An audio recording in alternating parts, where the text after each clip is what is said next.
শ্রী সীতারামচন্দ্রাভ্যম নমঃ। শ্রীমদ্ বাল্মীকিয় রামায়ণ বালকাণ্ড বা আদিকাণ্ড দ্বিসপ্ততিতম সর্গ। বশিষ্ঠ ও বিশ্বামিত্র কর্তৃক ভরত ও শত্রুঘ্নের সঙ্গে কুশধ্বজের কন্যাদ্বয় মাণ্ডবী ও শ্রুতকীর্তির বিবাহের প্রস্তাব। এই প্রস্তাবে রাজা জনকের সানন্দ স্বীকৃতি এবং দশরথ কর্তৃক গোদান ও নান্দি শ্রাদ্ধ সম্পাদন।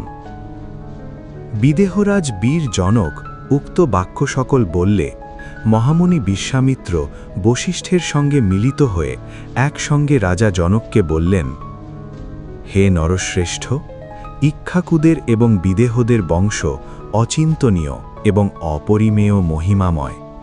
অন্য কেউই কোনো বংশই ঈদের তুল্য নয়। রাজন, সীতা ও উর্মিলার সঙ্গে রাম লক্ষ্মণের বিবাহ যথোচিত। রূপ এবং ঐশ্বর্যেও এদের মধ্যে সমনতা বর্তমান। হে রাজন, আমার একটা কথা শুনুন। এই ধর্মজ্ঞ রাজা কুশধ্বজ আপনার ছোট ভাই। হে মনুষ্যপ্রবর, এই ধর্মাত্মা রাজার অতুলনীয় রূপবতী দুটি কন্যাকে পুত্রবধূ রূপে বরণ করছি। হে নরশ্রেষ্ঠ, রাজন, মহাত্মা ধীমান দুই রাজকুমার ভরত ও শত্রুঘ্নের জন্যই সেই কন্যাদ্বয়কে বরণ করছি। রাজা দশরথের পুত্রগণ সকলেই রূপবান ও তারুণ্যে ভরপুর, লোকপাল অর্থাৎ রাজগুণ সম্পন্ন এবং দেবতুল্য পরাক্রমী।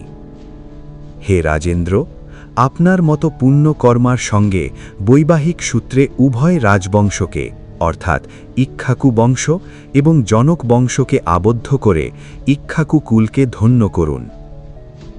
তখন মহর্ষি বশিষ্ঠের সম্মতিক্রমে মহর্ষি বিশ্বামিত্রের কথা শুনে রাজা জনক কৃতাঞ্জলিপুটে মুনিবরদ্বয়কে বললেন, মুনিশ্রেষ্ঠদ্বয় নিজে থেকেই যে যোগ্য বংশোদ্বয়ের বৈবাহিক সম্বন্ধ বিষয়ে নির্দেশ দিয়েছেন, সেই জন্য আমার এই বংশকে ধন্য মনে করছি। তাই হোক, আপনাদের মঙ্গল হোক। কুশধ্বজের কন্যাদ্বয় পত্নী রূপে শত্রুঘ্ন ও ভরতকে ভজনা করুক। হে মুনিবর, মহাবলশালী 4 রাজকুমার একই দিনে 4 রাজকন্যার পানি গ্রহণ করুক। ব্রহ্মণ, আগামী পরশু ফাল্গুনী নক্ষত্রযুক্তা তিথি, যার দেবতা প্রজাপতি ভগ। মুনিষীরা ওই দিন বিবাহ কার্যের উপযুক্ত বলে প্রশংসা করেন। রাজা জনক এই রকম মনোহর বাক্য বলে উঠে দাঁড়িয়ে করজোড়ে মুনিবর দুজনকে বললেন, হে মুনিবরদ্বয়, আপনারা দুজন আমার জন্য কন্যা বিবাহদানরূপ শ্রেষ্ঠ ধর্মের বিধান করলেন। আমি আপনাদের দুজনের শিষ্যত্ব গ্রহণ করলাম। এই শ্রেষ্ঠ আসন দুটিতে আপনারা দুজন উপবেশন করুন। যেমন রাজা দশরথের অযোধ্যা, সেই রকম আমার এই মিথিলাপুরী আপনাদের প্রভুত্বের অধীন, এ বিষয়ে সন্দেহ নেই। অতএব আপনারা দুজন যথা কর্তব্য করুন।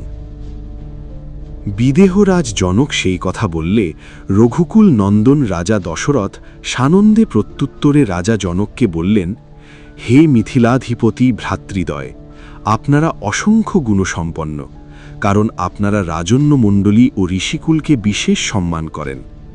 স্বস্তি লাভ করুন, আপনার কল্যাণ হোক। এখন আমরা নিজ বাসে গমন করি, কারণ নান্দিমুখ শ্রাদ্ধাদি কর্ম শাস্ত্রীয় বিধিমতো সমাধা করব। রাজা দশরথ এই কথা বললেন।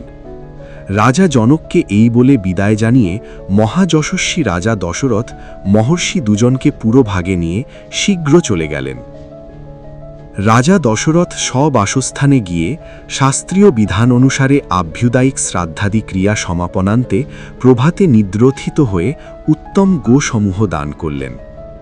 নরপতি রাজা দশরথ রামাদি 4 পুত্রের কল্যাণের জন্য ব্রাহ্মণদের প্রত্যেককে ধর্মানুসারে 1 লক্ষ করে গুরু দান করলেন। পুত্রবৎসল পুরুষশ্রেষ্ঠ রঘুকুল নন্দন রাজা দশরথ পুত্রদের কল্যাণের জন্য সোনায় মোড়া শিংযুক্ত হৃষ্টপুষ্ট বাছুরসহ 4 লক্ষ গাভী এবং তৎসহ কাঁসার তৈরি দহন পাত্র ব্রাহ্মণদের দান করলেন। গোদানের উদ্দেশ্যে দক্ষিণাস্বরূপ অন্য বহু সম্পদও দান করলেন। সেই সময় গোদান কর্ম সমাপনান্তে পুত্রদের দ্বারা পরিবৃত রাজা দশরথ লোকপালগণ কর্তৃক পরিবৃত সৌম্য দর্শন প্রজাপতি ব্রহ্মার ন্যায় শোভা পাচ্ছিলেন। মহর্ষি বাল্মীকি বিরচিত আদিকাব্য রামায়ণের বালকাণ্ডে বা আদিকাণ্ডে দ্বিসপ্ততিতম সর্গ সমাপ্ত। নমস্কার।